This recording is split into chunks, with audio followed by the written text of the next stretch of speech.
12 दिवसांच्या प्रतीक्षेच्या नंतर अखेर मान्सूनचं मुंबईमध्ये आगमन। भारतीय हवामान विभागाकडून अधिकृत घोषणा, तर पुढील 2 ते 3 दिवसात गुजरातच्या काही भागामध्ये मान्सून दाखल होण्याची शक्यता।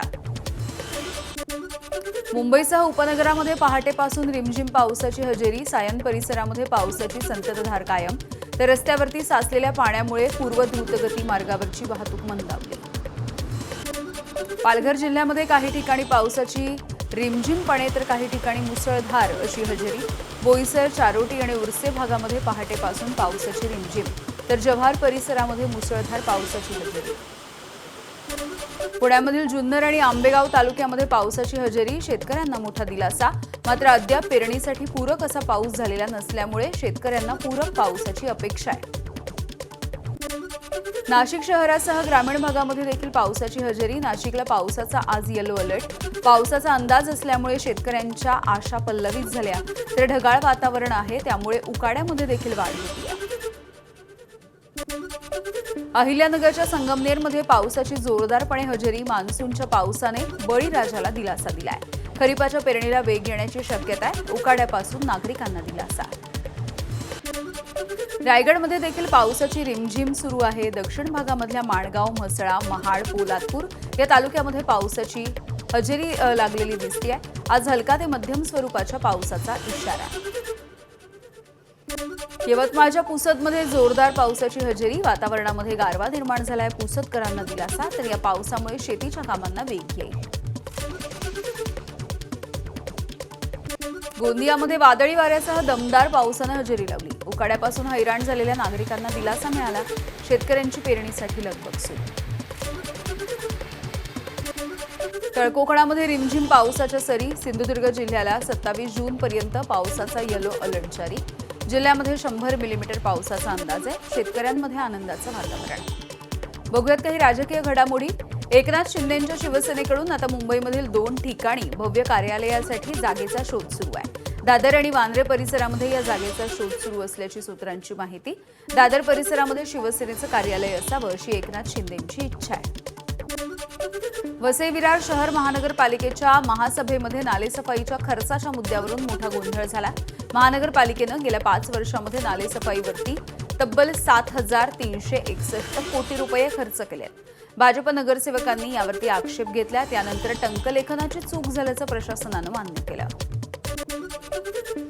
वसई विरार महानगरपालिकेच्या महासभेमध्ये नालेसफाईच्या खर्चावरून सत्ताधारी आणि विरोधक आमने सामने। भाजप गटनेते अशोक शेळके यांच्या खोचक टीकेमुळे उपायुक्त अर्चना दिवे यांच्या डोळ्यात अश्रू आले। संयम आणि सभ्यता पाळण्याच्या आयुक्तांच्या नगरसेवकांना सूचना। धाराशिवमध्ये खासदार ओमराजे निंबाळकर यांच्या विरोधात शिवसैनिक आक्रमक। नळदुर्ग इथे जोडे मारो आंदोलन। ओमराजे यांनी गद्दारी केली असा आरोप करत ओमराजेंच्या प्रतिमा घेऊन निषेध मोर्चा काढण्यात आला।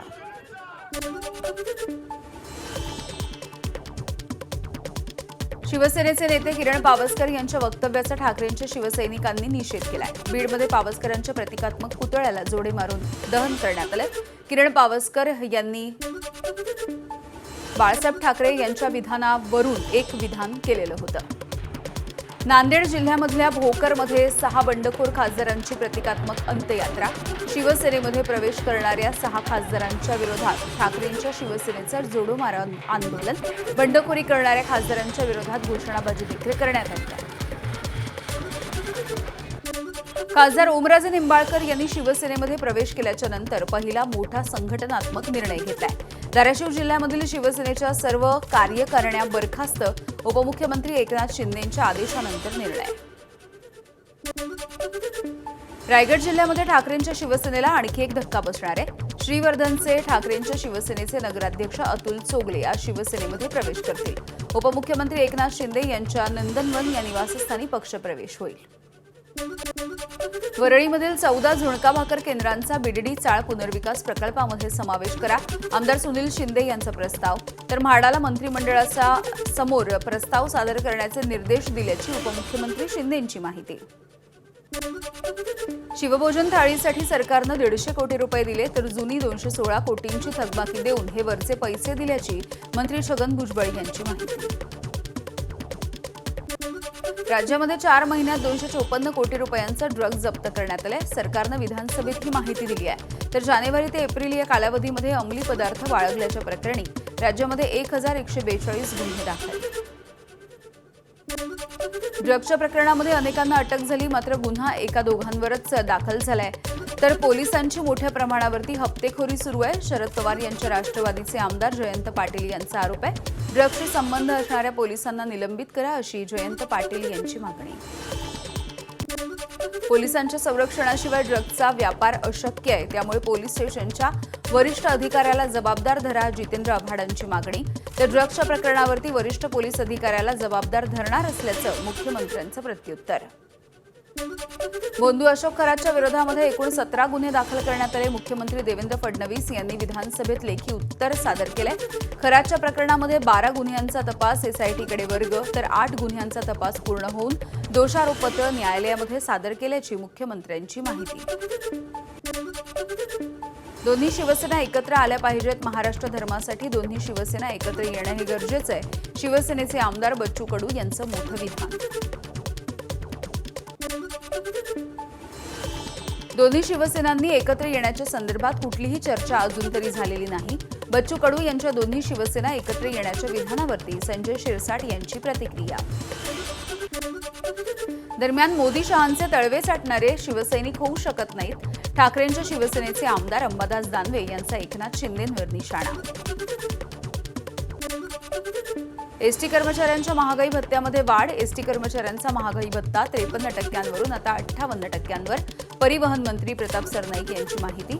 तर महागाई भत्ता वाढवल्याने 45 कोटी रुपयांचा भार पडणार, मात्र कर्मचाऱ्यांच्या हितासाठी निर्णय घेतला, सरनाईक यांची प्रतिक्रिया. तुडवा बोलण्याची भाषा ही त्यांची नाही, ते फक्त शिव्या देऊ शकतात. तुडवण्यामध्ये आम्ही माहीर आहोत, तो आमचा मूळ धर्म आहे. संजय राऊत यांच्या तुडवण्याच्या इशाऱ्याला खासदार संजय जाधव यांचं उत्तर. संजय राऊत सध्या केवळ शिवीगाळ करतात, काही दिवसांनी ते दगडही मारताना दिसतील. मंत्री गिरीश महाजनांची टीका. तर लोक राऊतांच्या भूमिकेमुळे पक्ष सोडतायत. खासदारांच्या फुटीवरती महाजनांचा राऊतांना टोला. जळगावच्या धरणगावमध्ये 2 दुचाकींची समोरासमोर धडक झाली आहे. 3 जणांचा जागीच मृत्यू गेलाय. पाळधी नजीक सावदा रिंगणगाव या रस्त्यावरची ही घटना आहे. किरण राक्षे मराठे, चेतन पाटील आणि प्रदीप निकम अशी या मृतांची नावं आहेत. नंदुरबारमधील समाज कल्याण विभागाच्या वसतिगृहामधल्या विद्यार्थिनींच्या आरोग्याशी खेळ करण्याचा प्रयत्न. विद्यार्थिनींच्या जेवणामध्ये अथवा पाण्यामध्ये अपायकारक द्रव्य मिसळवण्याची कर्मचाऱ्यांची रेकॉर्डिंग व्हायरल झाली आहे. विषप्रयोग करण्याचा प्रयत्न असल्याचा विद्यार्थिनींचा आरोप आहे. कारवाईसाठी विद्यार्थिनींचा जिल्हाधिकारी कार्यालयामध्ये ठिय्या. सोशल मीडियावरून पिस्तुलाची खरेदी विक्री करणाऱ्या बबलूला अखेर अटक करण्यात आली. पुणे पोलिसांच्या गुन्हे शाखेनं लातूरमध्ये ही कारवाई केली आहे. इंस्टाग्रामवरून फोटो अपलोड करून तो पिस्तुलांची खरेदी विक्री करायचा. आरोपींकडून 5 पिस्तूल आणि 7 जिवंत काडतुसं जप्त. नांदेडमध्ये मुदत संपलेल्या औषधांची विक्री करणाऱ्या मेडिकलवरती अन्न आणि औषध प्रशासनाची मोठी कारवाई. तोष्णीवाल मेडिकलचा परवाना रद्द करण्यात आला. नायगावमधल्या एका नागरिकानं तक्रार दाखल केली होती. अहिल्यानगरमध्ये शरदचंद्र पवार पक्षाचे खासदार निलेश लंके यांच्या नेतृत्वाखाली पारनेर तहसील कार्यालयावरती मोर्चा. ट्रॅक्टर, बैलगाडी, शेळ्या मेंढ्या घेऊन शेतकरी मोर्चात सहभागी झाले. कर्जमाफीसह विविध मागण्यांसाठी शेतकरी आक्रमक. नागपूरमध्ये ओला उबर ॲपवरती टॅक्सी चालवणाऱ्या चालकांच्या संपाला हिंसक असं वळण लागलंय. बाईक टॅक्सीच्या विरोधात चालकांचा संप. नरेंद्रनगर भागामध्ये सुयोगनगर परिसरात टॅक्सीच्या काचा आंदोलकांनी फोडल्या. एका टॅक्सी चालकाला मारहाण करण्यात आली. डहाणू विधानसभेचे आमदार विनोद निकोले यांच्या मार्गदर्शनाखाली स्मार्ट मीटरच्या सक्तीविरोधात डहाणूमध्ये आंदोलन. हजारो वीज ग्राहकांची महावितरण कार्यालयावरती धडक देऊन त्यांनी टाळाठोको आंदोलन केलंय. वाढीव वीज बिलं, वारंवार खंडित होणारा वीज पुरवठा आणि स्मार्ट मीटरच्या विरोधात आक्रमक भूमिका. सोनं आणि चांदीच्या दरांमध्ये आजही मोठी घसरण झाली आहे. सोन्याच्या दरामध्ये प्रतितोळा 2,000ची घसरण. त्यामुळे सोनं 1,44,500 रुपयांवर, तर चांदीच्या दरामध्ये प्रति किलो 12,000 रुपयांची घसरण झाली. चांदी आज प्रति किलो 2,03,000 रुपयांवर. यंदा चांदीच्या रथामधून संत मुक्ताबाईंचा पालखी सोहळा होणार आहे. उपमुख्यमंत्री एकनाथ शिंदे यांच्या मातोश्री गंगूबाई शिंदे यांच्या स्मरणार्थ शिंदेंकडून संत मुक्ताई पालखी सोहळ्यामध्ये चांदीचा रथ समर्पित करण्यात आलाय. उद्या आदिशक्ती मुक्ताबाई पालखी सोहळ्याचं पंढरपूरकडे प्रस्थान. विदर्भाची पंढरी समजल्या जाणाऱ्या शेगावच्या संत गजानन महाराजांच्या पालखीनं शेगाववरून पंढरपूरच्या दिशेनं प्रस्थान केलंय. पालखीचं अकोल्यामध्ये तिसऱ्या दिवसाचं विहंगम दृश्य समोर येत आहे. गजानन महाराजांच्या पालखीची आणि फुललेल्या भक्तिसागराच्या संगमाची ही ड्रोन दृश्य. पुण्यातल्या भवानी पेठेमध्ये वारकऱ्यांसाठी उभारला जाणार प्रशस्त विसावा. पालखी मुक्कामी असणाऱ्या विठोबा मंदिराच्या बाजूचं अतिक्रमण हटवायला सुरुवात झाली. पुणे महानगरपालिकेकडून वारकऱ्यांसाठी नव्या जागेची खरेदी.